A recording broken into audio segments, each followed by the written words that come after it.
Well, it looks like I am live. I am going to be picking up where we left off yesterday in chapter 2 of Brooks Adams' The Law of Civilization and Decay.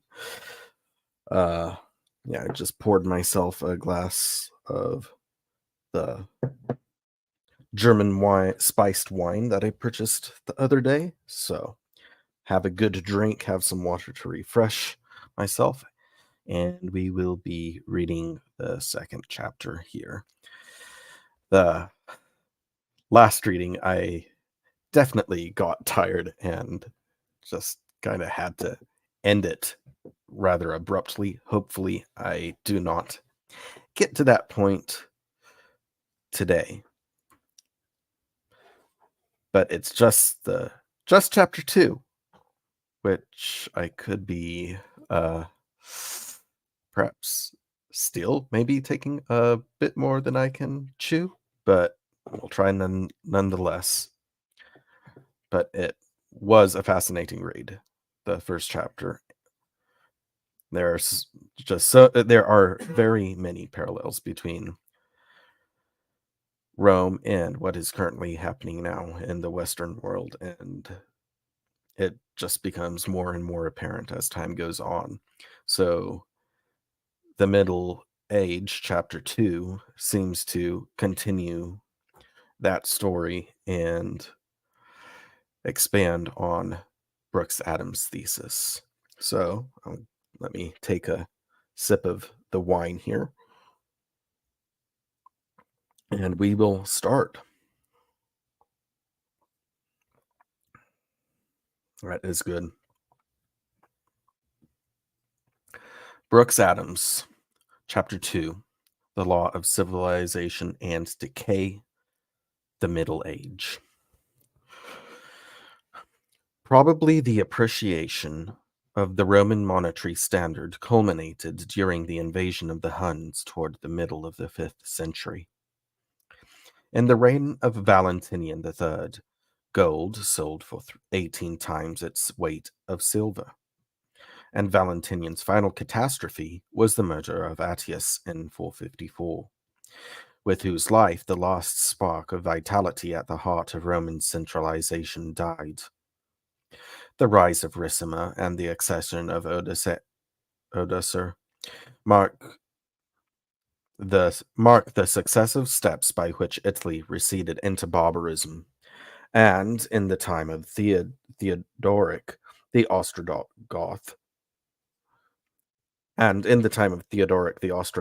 she had become a primitive, decentralized community whose poverty and sluggishness protected her from African and Asiatic competition. The Ostrogoths subdued Italy in 493, and by that date the barbarians had overrun the whole civilized world west of the Adriatic, causing the demand for money to sustain a consolidated society to cease, the volume of trade to shrink, the market for Eastern wares to contract, and gold to accumulate at the center of exchanges. As gold accumulated, its value fell, and during the first years of the 6th century, it stood at a ratio of 2 silver of less than 15 to 1, a decline of 18%. As prices correspondingly rose, the pressure on the peasantry relaxed. Prosperity at Constantinople returned, and the collapse of the Western Empire may have prolonged the life of the European population of the Eastern for above 150 years. The city, which Constantine had planted in 324 on the shore of the Bosphorus, was in reality a horde of Roman capitalists washed to the confines of Asia by the current of foreign exchanges, and these immigrants carried with them to a land of mixed Greek and barbarian blood their language and their customs. For many years, these moneyed potentates ruled their new country absolutely. All that legislation could do for them was done. They even annexed rations to their estates to be supplied at the public cost to help their children maintain their palaces. As long as prices fell, nothing availed. The aristocracy grew poorer but day by day. Their property lay generally in land, and the same stringency, which wasted Italy and Gaul, operated, though perhaps less acutely, upon the Danubian peasantry also. By the middle of the 5th century, the country was exhausted and at the mercy of the Huns.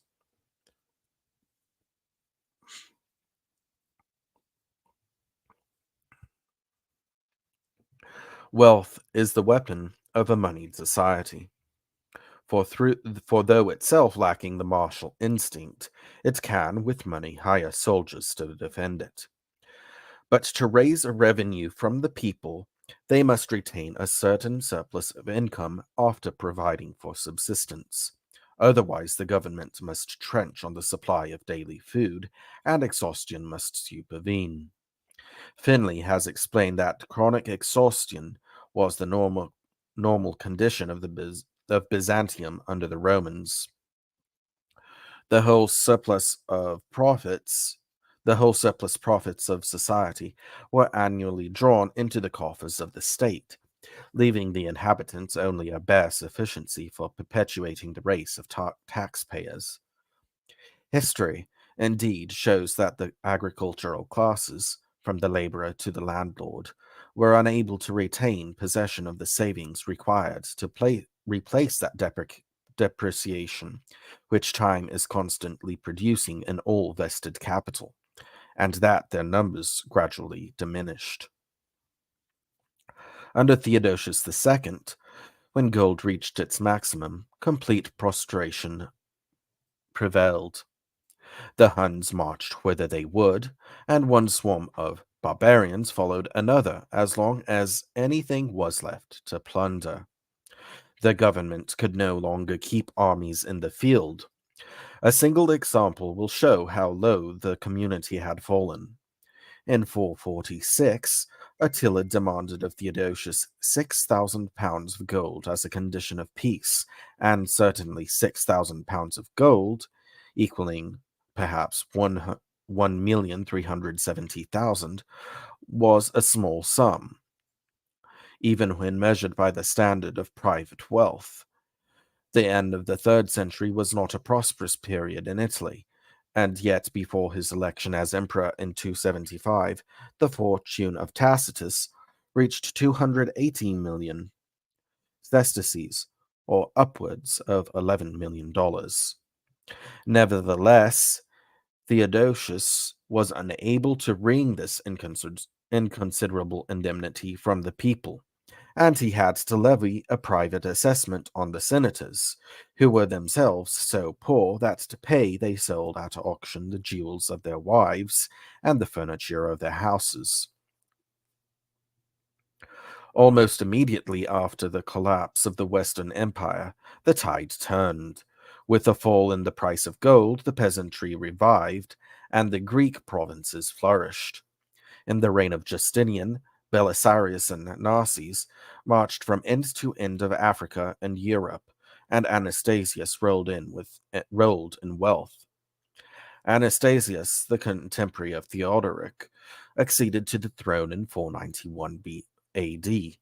He not only built the famous long wall from the Propontis to the Euxine, and left behind him a treasure of 320,000 pounds of gold, but he remitted to his subjects the most oppressive of their taxes, and the reign of Justinian, who succeeded him at an interval of only 10 years, must always rank as the prime of the Byzantine civilization. The observation is not new. It has been made by all students of Byzantine history. The increased prosperity infused into society soon displayed its effects, and the brilliant exploits of the reign of Justinian must be traced back to the reinvigoration of the body politic of the Roman Empire by Anastasius. Justinian inherited the throne from his uncle Justin, a Dardanian peasant who could neither read or write. But the barbarian shepherd was a thorough soldier, and the army he left behind him was probably not inferior to the legions of Titus or Trajan. At all events, had Justinian's funds sufficed, there seems reason to suppose he might have restored the boundaries of the empire. His difficulty lay not in lack of physical force, but in the dearth of opulent enemies. In the 6th century, conquest had ceased to be profitable. The territory open to invasion had been harried for generations, and hardly a country was to be found rich enough to repay the cost of a campaign by mercenaries. Therefore, the more the emperor extended his dominions, the more they languished, and finally, to provide for wars, barbarian subsidies, and building, Justinian had to resort to overtaxation. With renewed want came renewed decay, and perhaps the completion of St. Sophia in 558 may be taken as the point whence the race conceived this masterpiece hastened to extinction, which conceived this masterpiece hastened to its extinction. In the 7th century, Asiatic competition devoured the Europeans in the Levant, as 300 years before it had devoured the husbandmen of Italy, and this was a disease which isolation alone could cure. But isolation of the center of exchanges was impossible, for the vital principle of an economic age is competition, and when the relief afforded by the collapse of Rome had been exhausted, competition did its work with relentless rapidity. Under Heraclius, 610 to 640, the populations sank fast, and by 717, the Western blood had run so low that an Asiatic dynasty reigned supreme. Everywhere, Greeks and Romans vanished before Armenians and Slavs, and for the years previous to the accession of Leo the Isaurian, the great waste tracts where they once lived were systematically repeopled by a more enduring race. The colonists of Justinian II furnished him an auxiliary army. At Justinian's death in 711, the revolution had been completed. The population had been renovated, and Constantinople had become an Asiatic city. The new aristocracy was Armenian, as strong an economic type as ever existed in Western Asia, while the Slavic peasantry, which underlay them, were among the most enduring of mankind. Their competition ended, for it could go no further, and apparently, from the accession of Leo in 717 to the rise of Florence and Venice 350 years later, Byzantine society in fixity almost resembled the Chinese. Such movement as occurred, like iconoclasm, came from the friction of the migrating races with the old population. As Texia has observed of architecture, from the time of Justinian until the end of the empire, we cannot remark a single change in the modes of construction. Only long after, when the money which sustained it was diverted toward Italy during the Crusades, did the social fabric crumble. And Gibbon has declared that the third quarter of this 10th century forms the most splendid period of the Byzantine annals. The later Byzantine was an economic civilization. The later Byzantine was an economic civilization without aspiration or imagination, and perhaps the most vivid description which has survived of that ostentatious, sordid, cowardly, and stagnant race is the little sketch of the Jew, Benjamin of Tudela, who traveled to the Levant in 1173 AD. Benjamin called the inhabitants of Constantinople Greek of Const Benjamin called the inhabitants of Constantinople Greeks because of their language, and he described the city as a vast commercial metropolis, common to all the world, without distinction of country or religion. Merchants from the east and west flocked thither, from Babylon, Mesopotamia, Media, and Persia, as well as from Egypt, Hungary, Russia, Lombardy, and Spain. Their rabbi thought the people well educated and social, liking to eat and drink, every man under his vine and under his fig tree. They loved gold and jewels, pompous display, and gorgeous ceremonial. And the Jew has dwelt with delight on the palace with its columns of gold and silver, and the wonderful crown so studded with gems that it lighted the night without a lamp. The Greeks also roused his enthusiasm for the splendor of their clothes and of their horses' trappings, for when they went abroad they resembled princes, but on the other hand, he remarked with a certain scorn, that they were utterly cowardly, and, like women, had to hire men to protect them.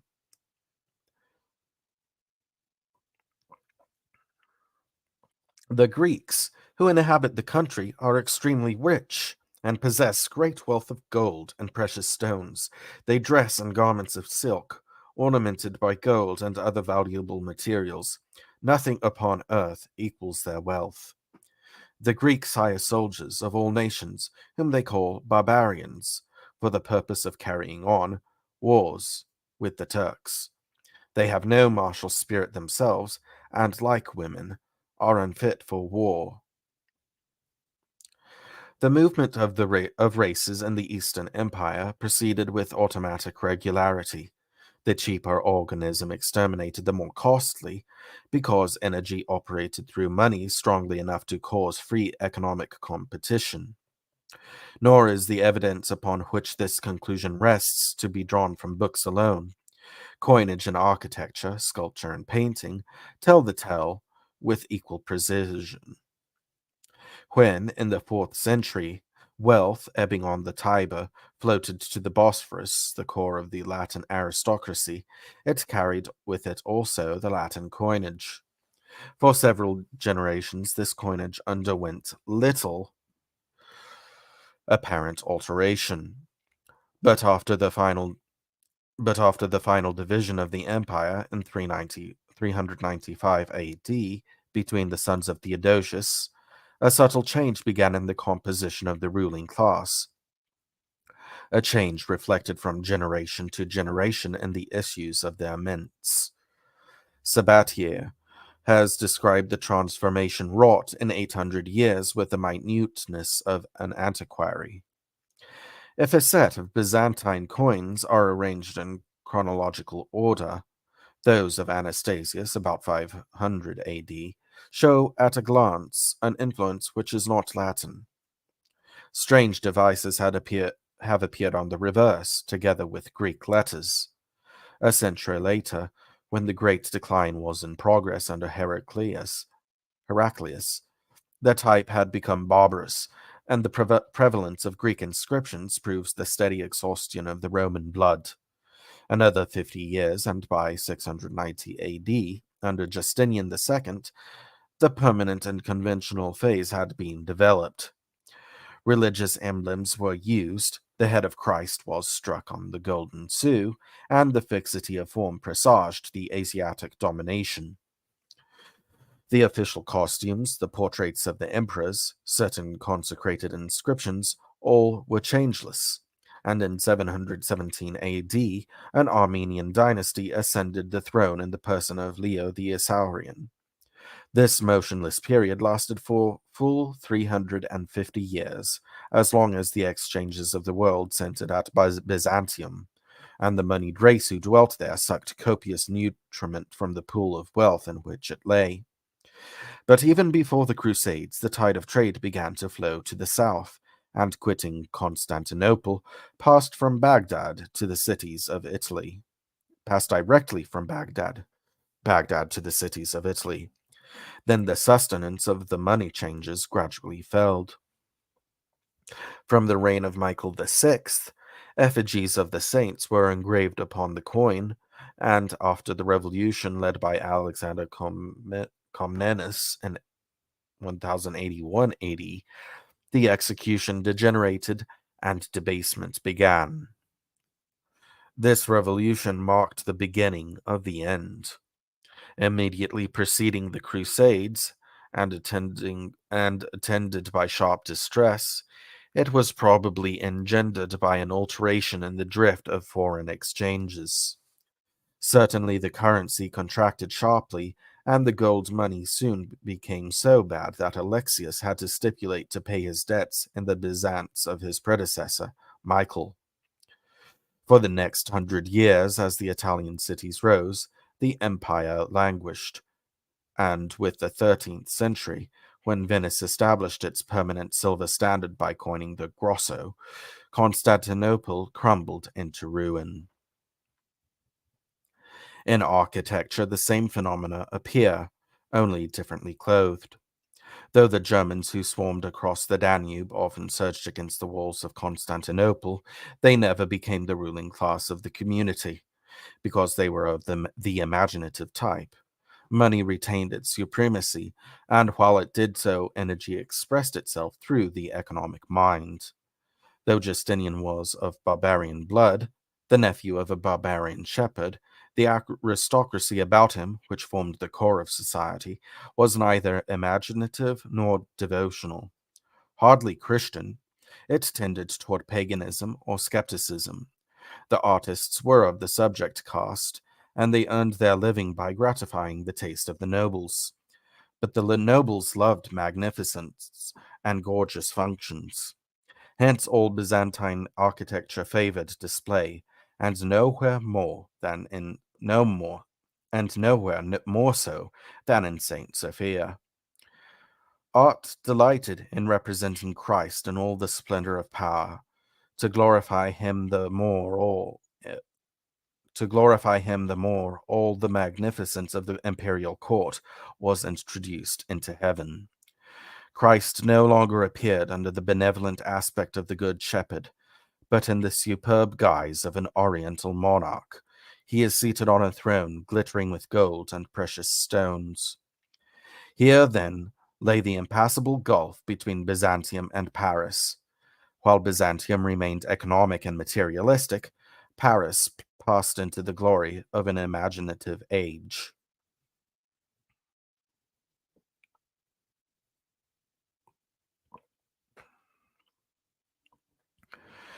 The Germans who overran the Roman territory were of the same race as the Greeks, the Latins, or the Gauls, but in a different stage of development. They tilled farms and built villages and perhaps fortresses, but they were not consolidated and had neither nations nor federations. They were substantially in the condition in which the common family had been when it divided many centuries early before, and their minds differed radically from the minds of the inhabitants of the countries beyond the Danube and the Rhine. They were infinitely more imaginative, and as the flood of immigration poured down from the north, the imagination came more and more to prevail.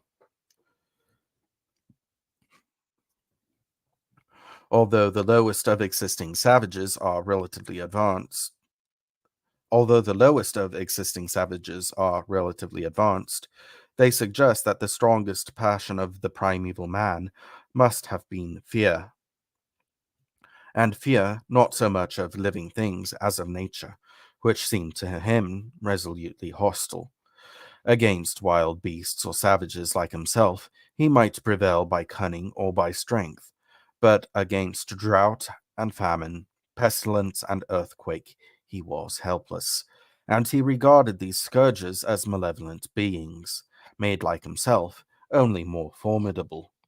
His first and most pressing task was to mollify them, and above the warrior class rose the sacred caste, whose function was to mediate between the visible and the invisible world.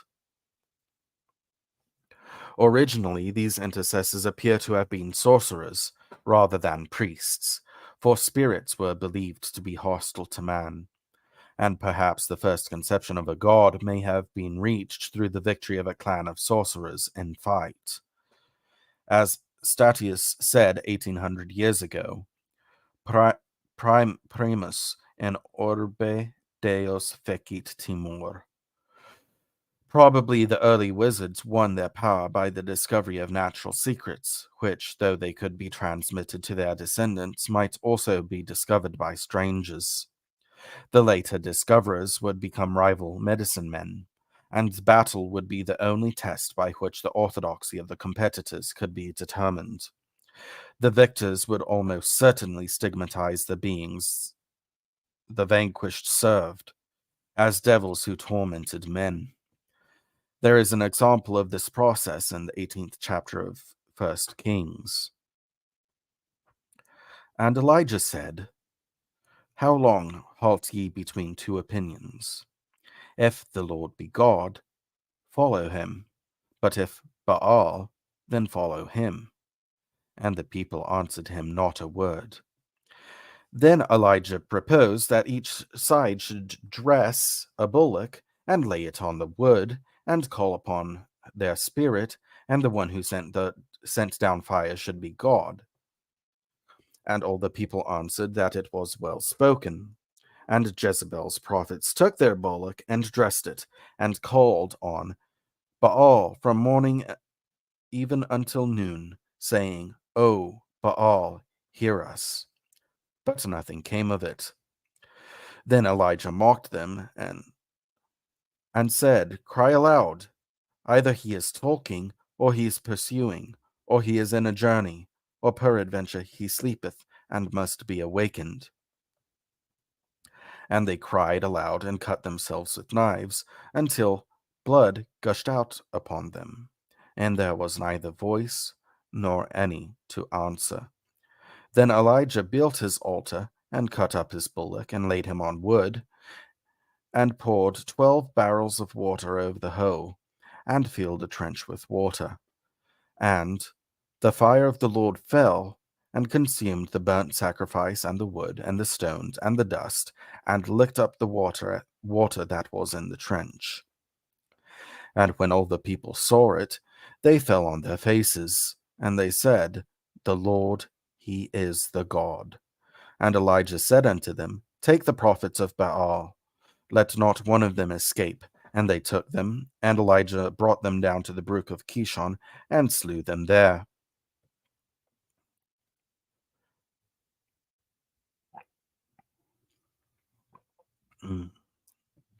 That wine is good.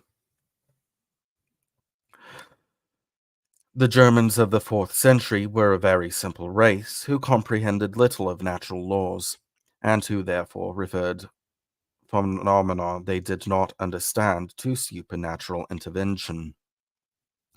This intervention could only be controlled by priests, and thus the invasions caused a rapid rise in the influence of the sacred class.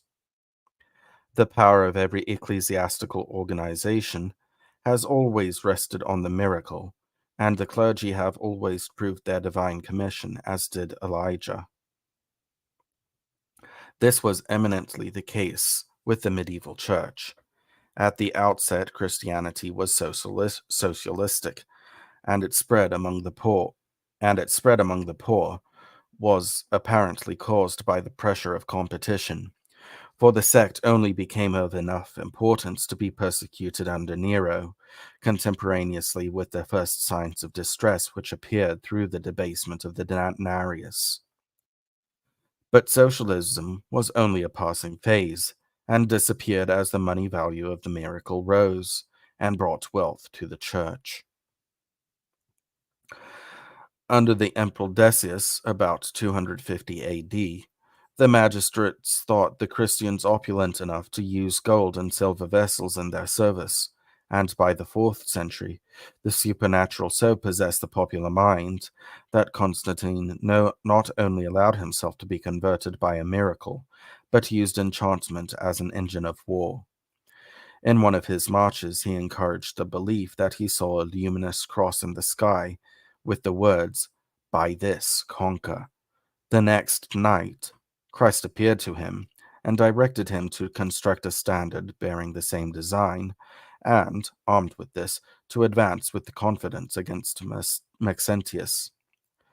The legend, preserved by Eusebius, grew up after the event, but for that very reason, it reflects the feeling of the age. The imagination of his men had grown so vivid, whether he believed it or not. Constantine found it expedient to use the labarum as a charm to ensure victory. The standard supported a cross and a mystic monogram. The army believed its gods to be invulnerable, and in his last and most critical campaign against Licinius, the sight of the talisman not only excited his own troops to enthusiasm, but spread dismay through the enemy. The action of the Milvian Bridge, fought in 312 AD, by which Constantine established himself at Rome, was probably the point whence nature began to discriminate decisively against the moneyed type in Western Europe. Capital had already abandoned Italy. Christianity was soon after officially recognized, and during the next century, the priest began to rank with the soldier as a force in war. Meanwhile, as the population sank into exhaustion, it yielded less and less revenue. The police deteriorated, and the guards became unable to protect the frontier. In 376 AD, the Goths, hard pressed by the Huns, came to the Danube and implored to be taken as subjects by the emperor. After much mature deliberation, the Council of Valence granted the prayer, and some 500,000 Germans were cantoned in Mercia. The intention of the government was to scatter this multitude through the provinces as colony, or to draft them into the legions. But the detachment detailed to handle them was too feeble. The Goths mutinied, cut the guards to pieces, and having ravaged Thrace for 2 years, defeated and killed Valens at Hadrianople. In another generation, the disorganization of the Roman army had become complete, and Alaric gave it its death blow in his campaign of 410 AD. Alaric was not a Gothic king, but a barbarian deserter, who in 392 AD was in the service of Theodosius. Subsequently, he sometimes held imperial commands, and sometimes led bands of marauders on his own account, but was always in difficulty about his pay.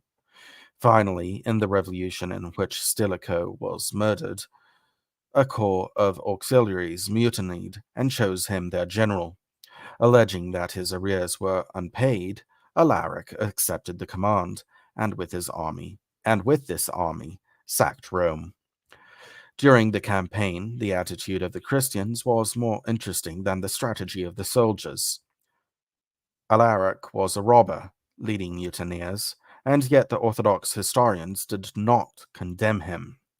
They did not condemn him because the sacred class instinctively loved the barbarians whom they could overawe, whereas they could make little impression on the materialist intellect of the old centralized society.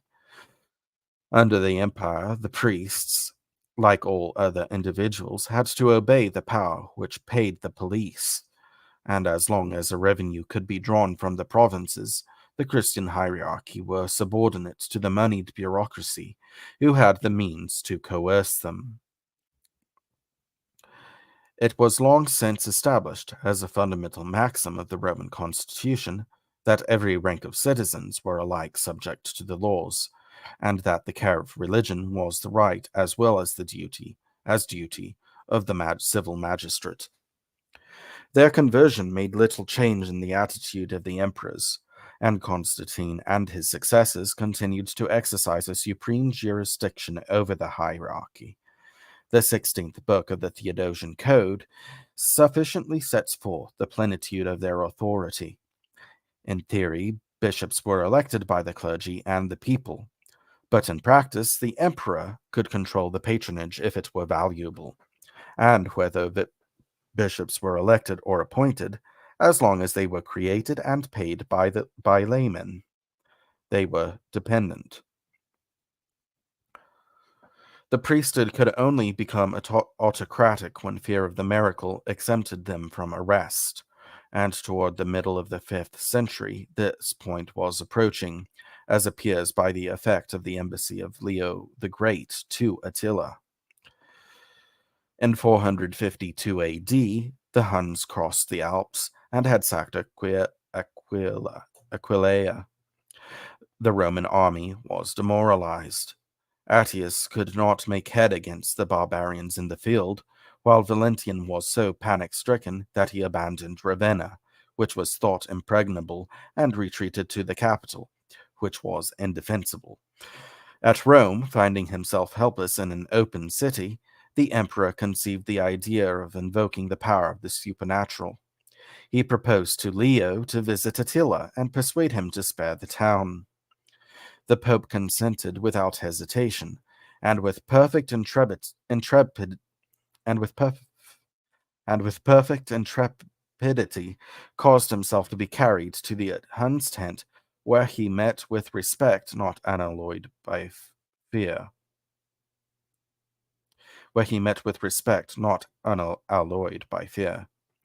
The legend probably reflects pretty accurately the feeling of the time. As the bishop stood before the king, Peter and Paul appeared on either side, menacing Attila with flaming swords. And though this particular form of apparition may be doubted, Attila seems beyond question to have been oppressed by a belief that he would not long survive the capture of Rome.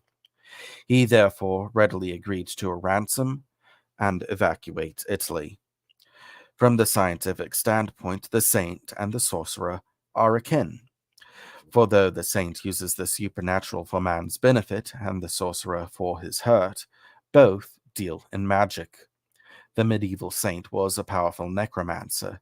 He healed the sick, cast out devils, raised the dead, foretold the future, put out fires, found stolen property, brought rain, saved from shipwreck, routed the enemy, cured headache, was sovereign in childbirth, and indeed could do almost anything that was asked of him, whether he were alive or dead. This power was believed to lie in some occult property of the flesh which passed by contact. The woman in the Bible said, "If I may touch but his clothes, I shall be whole." Moreover, this fluid was a substance whose passage could be felt. For Jesus, immediately knowing in himself that virtue had gone out of him, turned about him in the press, and said, "Who touched my clothes?" Anything which came in contact with the saint was likely to have been impregnated with this magical quality, and thus became a charm or relic, whose value depended primarily on the power of the man himself, and secondly on the thoroughness with which the material had been charged. The tomb, which held the whole body, naturally stood highest, then parts of the body according to their importance: a head, an arm, a leg, down to the hairs of the beard. Then came hats, boots, girdles, cups, anything indeed which had been used.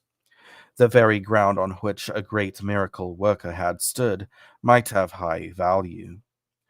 The Holy Grail, which had held Christ's blood, would cure wounds, raise the dead, and fill itself with choice food at the command of the owner. The Eucharist, though not properly a relic, and which only became God through an incantation, would, in expert hands, stop fires, cure disease, cast out devils, expound philosophy, and detect perjury by choking the liar. Every prize in life was to be obtained by this kind of magic. When the kings of France made war, they carried with them the enchanted banner of Saint Denis, and Froissart has told how even in the reign of Charles VI, it decided the Battle of Rossebek. Disease was treated altogether by miracle. and the church found the business so profitable that she anathematized experimental practitioners. In the 13th century, St. Thomas of Canterbury and St. James of Compostela were among the most renowned of healers, and their shrines blazed with the gifts of the greatest and richest persons of Europe. When Philip Augustus lay very ill, Louis the Pious obtained leave to visit the tomb of St. Thomas, then in the height of fashion, and left as part of his fee the famous regal of France, a jewel so magnificent that 3 centuries and a half later, Henry VIII seized it and set it in a thumb ring. Beside this wonderful gem at the pillage of the Reformation, the king's receiver confessed that the gold and silver and precious stones and sacred vestments taken away filled 26 carts. The old books of travel are filled with accounts of this marvelous shrine. But the magnificence of the tomb of St. Thomas the Martyr, Archbishop of Canterbury, is that which surpasses all belief. This, notwithstanding its great size, is entirely covered with plates of pure gold, but the gold is scarcely visible from the variety of precious stones with which it is studded, such as sapphires, diamonds, rubies, balas rubies. I can't quite. I do not know what that is. And emeralds, and agates, jaspers, and cornelians set in relievo. Some of the cameos being of such a size that I do not dare to mention it, but everything is left far behind by a ruby, not larger than a man's thumbnail, which is set to the right of the altar. They say that it was a gift of a king of France. But beside these shrines of worldwide reputation, no hamlet was too remote to possess its local fetish, which worked at cheap rates for the peasantry. A curious list of these was sent to the government by 2 of Cromwell's visitors in the reign of Henry VIII. The nuns of St. Mary at Derby had part of the shirt of St. Thomas, reverenced by pregnant women. So was the girdle of St. Francis at Grace-Dieu. At Repton, a pilgrimage was made to St. Guthlac and his bell, which was put on the head for a headache. The wimple of St. Audrede was used for sore breasts, and the rod of Aaron for children with worms. At Bury St. Edmunds, the shrine of St. Botolph was carried in procession when rain was needed. And Kentish men carry thence wax candles with which they light at the end of the field while the wheat is sown, and hope from this that neither tares nor other weeds will grow in the wheat that year. Most curious of all, perhaps, at Pontefract, Thomas, Duke of Lancaster's belt and hat were venerated. They were believed to aid women in childbirth and also to cure headache. St. Thomas Aquinas, a great venerator of the Eucharist, used it to help him in his lectures. When treating of the dogma of the supper at the University of Paris, many questions were asked of him which he never answered without meditating at the foot of the altar. One day, when preparing an answer to a very difficult question, he placed it on the altar and cried, "Lord, who really and veritably dwells in the Holy Sacrament, hear my prayer. If what I have written upon your divine Eucharist be true, let it be given me to teach and demonstrate it. If I am deceived, stop me from proposing doctrines contrary to the truth of your divine sacrament." Forthwith the Lord appeared upon the altar and said to him, "You have written well upon the sacrament of my body, and you have answered the questions which has been proposed to you, as well as human intelligence can fathom from these mysteries." One moment.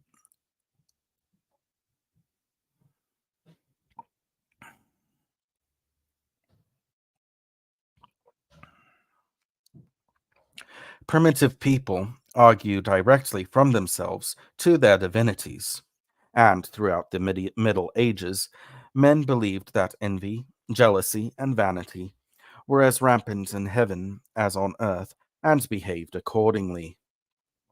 The root of the monastic movement was the hope of obtaining advantages by adulation. A certain clerk, who had more confidence in the mother than the son, continually repeated the Ave Maria as his only prayer.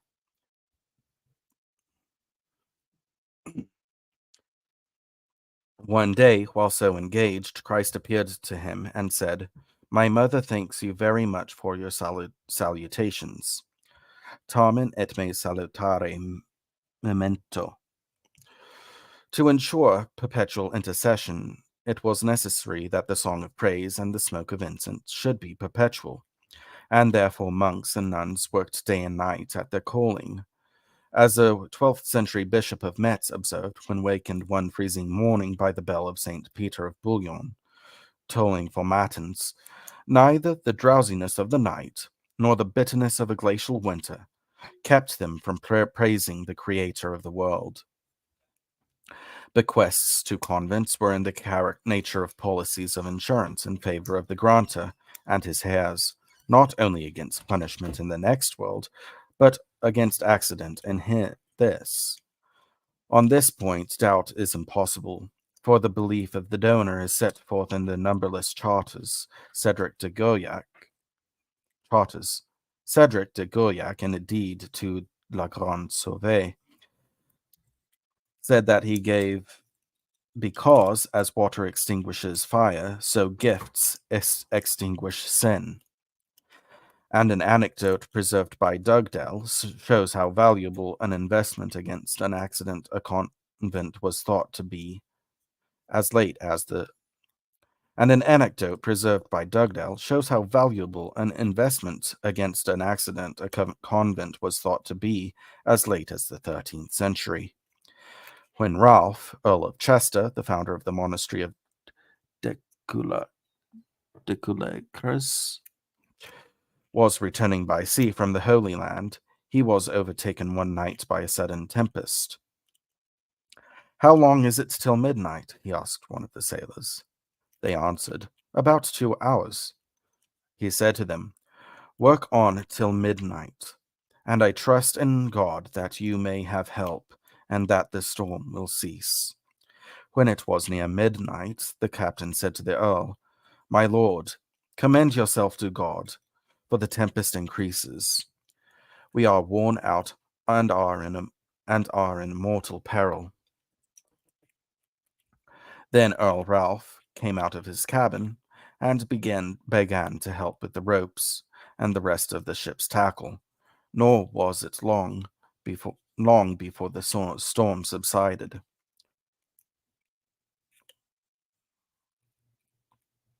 The next day, as they were sailing over a tranquil sea, the captain said to the earl, "My lord, tell us, if you please, why you wished us to work till the middle of the night, and then you worked harder than all the rest." To which he replied, "Because at midnight my monks and others, whom my ancestors and I have endowed in diverse places, rise and sing divine service, and then I have faith in their prayers, and I believe that God, because of their prayers and intercessions, gave me more fortitude than I had before, and made the storm cease, as I predicted." Philip Augustus, when caught in a gale in the Straits of Messina, showed equal confidence in the matins of Clairvaux, and was also rewarded for his faith by good weather towards the morning. The power of the imagination, when stimulated by the mystery, which, in an age of decentralization, shrouds the operations of nature, can be measured by its effect in creating an autocratic class of miracle workers. Between the 6th and the 13th centuries, About one-third of the soil of Europe passed into the hands of religious corporations, while the bulk of the highest talent of the age sought its outlet through monastic life.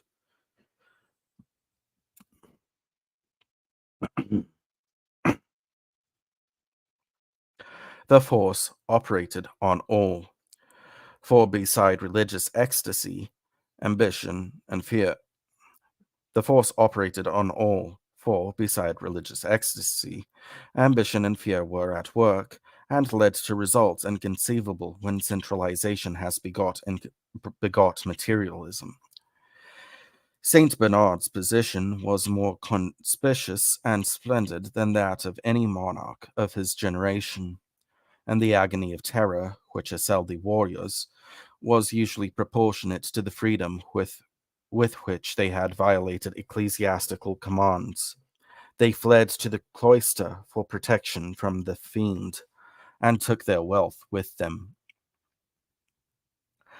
Gerard Leblanc was even more noted for his cruelty than for his courage. He was returning to his castle one day after having committed a murder, when he saw the demon whom he served appear to claim him. Seized with horror, he galloped to where 6 penitents had just founded the convent of Afflighem, and supplicated them to receive him. The news spread, and the whole province gave thanks to God that a monster of cruelty should have been so converted. A few days after, his example was followed by another knight, equally a murderer, who had visited the recluses and, touched by their piety and austerity, resolved to renounce his patrimony and live a penitent. Had the German migrations been wars of extermination, as they have sometimes been described, the imagination among the new barbaric population might have been so stimulated that a pure theocracy would have been developed between the time of Saint Benedict and Saint Bernard. But the barbarians were not animated by hate. On the contrary, they readily amalgamated with the old population, amongst whom the materialism of Rome lay like a rock in a rising tide, sometimes submerged but never obliterated.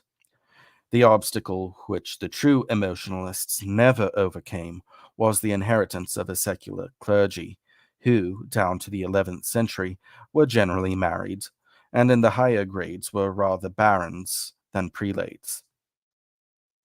In France, the Archbishop of Reims, the bishops of Beauvais, Noyon, Langres, and others were counts, while in Germany, the archbishops of Mayence, of Treves,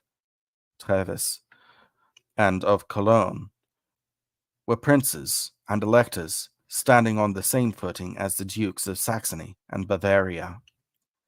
As feudal nobles, these ecclesiastics were retainers of the king, owed feudal service, led their vassals in war, and some of the fiercest soldiers of the Middle Ages were clerks.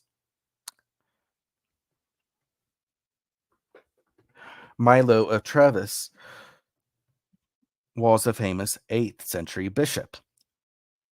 Charles Martel gave the archbishopric of Reims to a warrior named Milo, who managed also to obtain the see of Treves. This Milo was the son of Basinus, the last incumbent of the preferment. He was a fierce and irreligious soldier, and was finally killed hunting. But during the 40 years in which he held his office, Boniface, with all the aid of the crown and the Pope, was unable to prevail against him, and in 752 AD, Pope Zachary wrote advising that he should be left to the divine vengeance. Such a system was incompatible with the supremacy of a theocracy. The essence of a theocracy is freedom from secular control, and this craving for freedom was the dominant instinct of monasticism. Saint Anselm, perhaps the most perfect specimen of a monk, felt it in the marrow of his bones, and bones, and it was the master passion of his life, and he insisted upon it with all the fire of his nature. Nihil magis diligit Deus in hoc mundo quam libertatum ecclesiae suae liberam fult esse Deus sponsam suum non aquilam. Yet only very slowly, as the empire disintegrated, did the theocratic idea take shape. As late as the 9th century, the Pope prostrated himself before Charlemagne and did homage as to a Roman emperor. Saint Benedict founded Monte Cassino in 529 AD, but centuries elapsed before the Benedictine order rose to power. The early convents were isolated and feeble, and much at the mercy of the laity, who invaded and debauched them.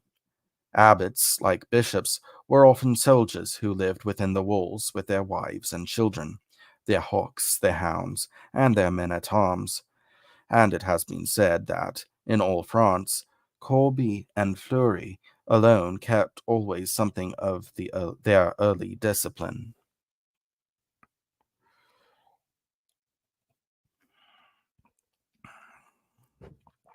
Only in the early years of the most lurid century of the Middle Ages, when decentralization culminated and the imagination began to gain its fullest intensity, did the period of monastic consolidation open with the foundation of Cluny.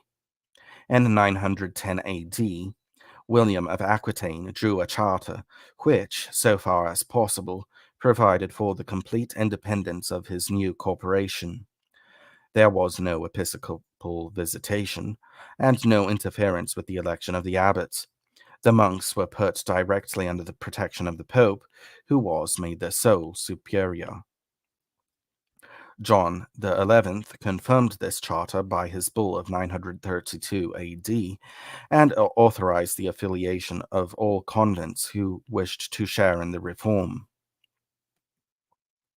The growth of Cluny was marvelous.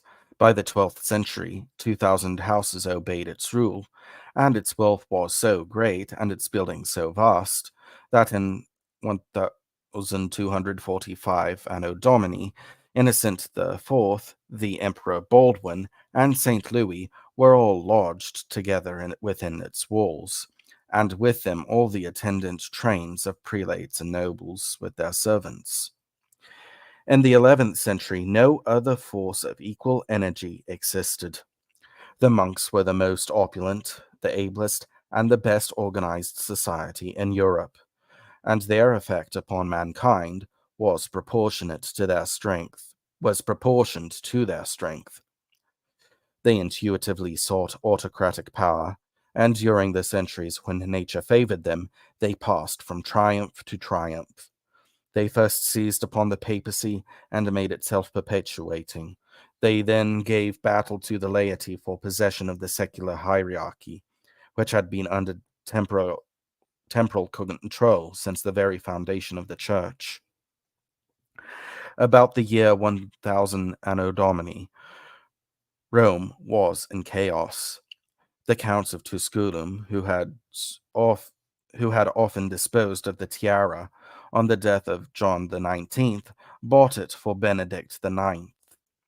Benedict was then a child of 10, but he grew worse as he grew older, and finally he fell so low that he was expelled by the people. He was succeeded by Sylvester, but a few months after his coronation, Benedict re-entered the city and crowned John the 20th with his own hands. Shortly after, he assaulted the Vatican, and then 3 popes reigned together in Rome. In this crisis, Gregory VI tried to restore order by buying the papacy for himself. But the transaction only added a 4th pope to the 3 already consecrated. And 2 years later, he was set aside by the Emperor Henry, who appointed his own chancellor in his place. It was a last triumph for the laity, but a triumph easier to win than sustain. When the soldier created the high priest of Christendom, he did indeed inspire such terror that no man in the great assembly dared protest. But in 9 months Clement was dead. His successor lived only 24 days, poisoned, as it was rumored, by the perfidious Italians.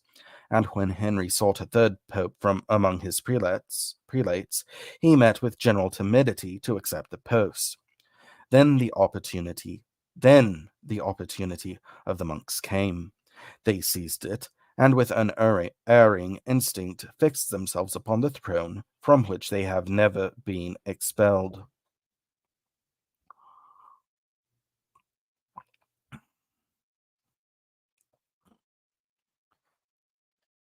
According to the picturesque legend, Bruno, Bishop of Toul, seduced by the flattery of the courtiers and the allurements of ambition, accepted the tiara from the emperor and set out upon his journey to Italy with a splendid retinue, and with a robe and crown, and with his robe and crown. On his way, he turned aside at Cluny, where Hildebrand was prior. Hildebrand, Hildebrand, filled with the Spirit of God, reproached him with having seized upon the seat of the Vicar of Christ by force, and accepted the holy office from the sacrilegious hand of a layman. He exhorted Bruno to cast away his pomp and to cross the Alps humbly as a pilgrim, assuring him that the priests and people of Rome would recognize him as their bishop and elect him. Pardon me. He exhorted Bruno to cast away his pomp and to cross the Alps humbly as a pilgrim, assuring him that the priests and people of Rome would recognize him as their bishop and elect him according to canonical forms. Then he would taste the joys of a pure conscience, having entered the fold of Christ as a shepherd, and not as a robber. Inspired by these words, Bruno dismissed his train and left the convent gate as a pilgrim. He walked barefoot, and when, after 2 months of pious meditations, he stood before St. Peter's, he spoke to the people and told him it was their privilege to elect the Pope, and since he had come unwillingly, he would return again were he not their choice.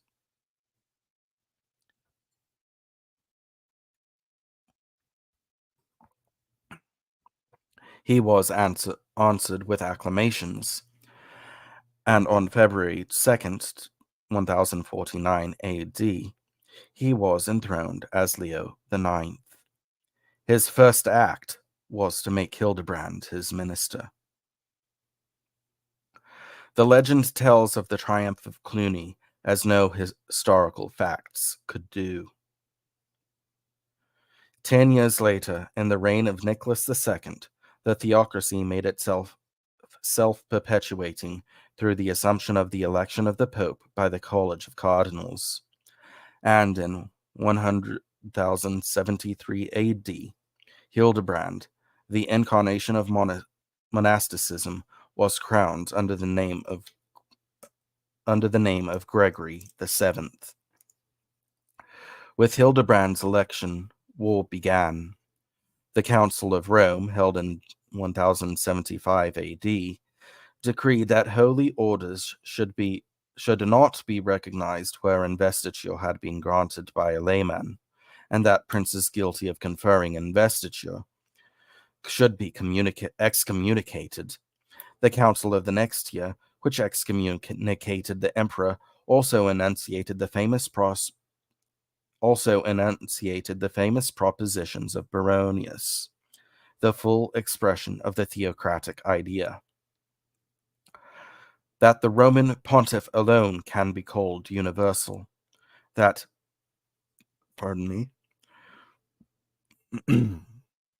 that he alone can depose or reconcile bishops, that his legate, though of inferior rank, takes precedence of all bishops and council, and can pronounce sentence of deposition against them, that all princes should kiss the Pope's feet alone, that he may depose emperors, that his judgments can be overruled by none, and he alone can overrule the judgments of all, that he can be judged by no one, that the Roman Church never has and never can err, as the Scriptures testify, that by his precept and permission it is lawful for subjects to accuse their princes,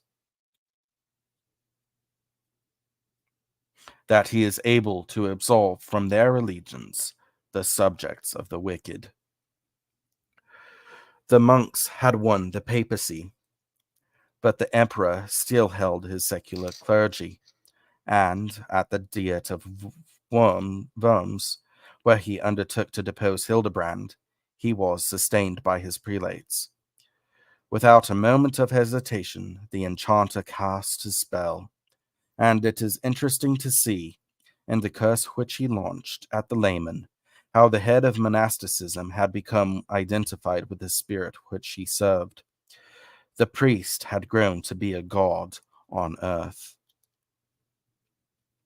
So strong in this confidence, for the honor and deference of your church, on behalf of the omnipotent God, the Father, the Son, and the Holy Ghost, by your power and authority, I forbid the government of the German and Italian kingdoms to King Henry, the son of the Emperor Henry, who, with unheard of arrogance, has rebelled against your church. I absolve all Christians from the oaths that they have made, or may make to him, and I forbid that anyone should obey him as king. Henry marched on Italy, but in all European history, there has been no drama more tremendous than the expiation of his sacrilege. To his soldiers, the world was a vast space, peopled by those fantastic beings which are still seen on Gothic towers.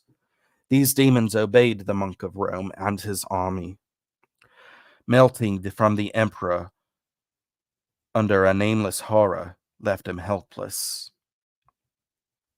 Gregory lay like a magician in the fortress of Canossa, but he had no need of carnal weapons, for when the emperor reached the Alps, he was almost alone. Then his imagination also took fire. The panic seized him, and he sued for mercy. For 3 days long he stood barefoot in the snow at the castle gate, and when at last he was admitted, half naked and benumbed, he was paralyzed by terror rather than by cold. Then the great miracle was wrought, by which God was made to publicly judge between them. Hildebrand took the consecrated wafer and broke it, saying to the suppliant, "Man's judgments are fallible, God's are infallible. If I am guilty of the crimes you charge me with, let him strike me dead as I eat." He ate and gave what remained to Henry. But though for him more than life was at stake, he dared not taste the bread. From that hour his fate was sealed. He underwent his penance and received absolution. And when he had escaped from the terrible old man, he renewed the war. But the spell was over him. The horror clung to him. Even his sons betrayed him. And at last his mind gave way under the strain, and he abdicated. In his own words, to save his life, he sent to Mayence the crown, the scepter, the cross, the sword, the lance. On August 7th, 1106, Anno Domini, Henry died at Liege, an outcast and a mendicant, and for 5 long years his body lay at the church door, an accursed thing which no man dared to bury. Such was the evolution of the medieval theocracy. Thus, the result of that social disintegration which stimulates the human imagination and makes men cower before the unknown. The force which caused the rise of an independent priesthood was the equivalent of magic, and it was the waxing of this force through the dissolution of the empire of the West which made the schism, which split Christendom in two. The Latin Church divided from the Greek because it was the reflection of the imaginative mind. While the West grew emotional, Constantinople stayed the center of exchanges, the seat of the moneyed class. And when Cluny captured Rome, the antagonism between these irreconcilable instincts precipitated a rupture. The schism dated from 1054 AD, 5 years after the coronation of Leo. Nor is this theory new. It was explained by Gibbon long ago. The rising majesty of Rome could no longer brook the insolence of a rebel, and Michael Carolarius was excommunicated in the heart of Constantinople by the Pope's legates. From this thunderbolt, we may date the consummation of the schism. It was enlarged by each ambitious step of the Roman pontiffs. The emperors blushed and trembled at the ignominious fate of their royal brethren of Germany, and the people scandalized by the temporal power and military life of the Latin clergy.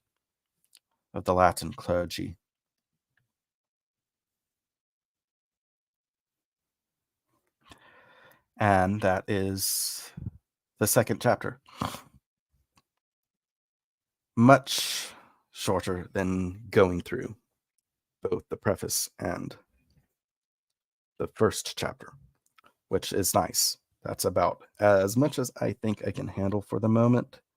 If you watch this completely through, thank you for listening. I know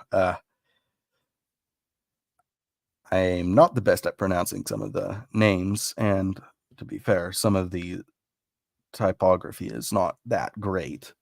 But yeah, I'm essentially just doing this because I want to do it. I need some practice reading, and I think this book is something that a lot of people should read, or at least listen to somebody reading it. So, yeah. Thank you for joining me for the entirety, if you listened again to the whole thing. You have a wonderful evening and a blessed Lord's Day to come. Take care and enjoy your evening. Merry Christmas.